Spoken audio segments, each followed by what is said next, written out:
આજરોજ અંજાર પોલીસે ધાડ, લૂંટ, મારામારી, એસિડ એટેક સહિતના અનેક ગંભીર ગુનામાં સામેલ વસંત રમેશ કોલી, અઝરુદ્દીન ઉર્ફે સબીર નઝમુદ્દીન બાયડ તથા ફિરોઝ રમજુ લંઘા રહે ત્રણે અંજાર સામે ગુજસીટોક હેઠળ કાર્યવાહી કરી છે।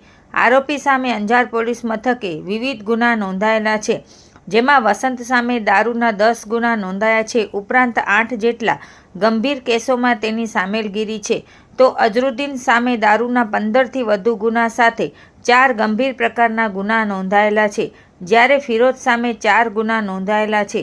આ ત્રણેય શખ્સો સંગઠિત થઈ અને ગુનામાં સામેલ હોય તેમની સામે અંજાર પોલીસ દ્વારા ગુજસીટોક હેઠળ કાર્યવાહી કરાઈ છે। આ કામગીરીમાં Anjar PI AR Gohil, PSI SG વાડા, DV ખાંભલા સહિતનો પોલીસ સ્ટાફ જોડાયો હતો।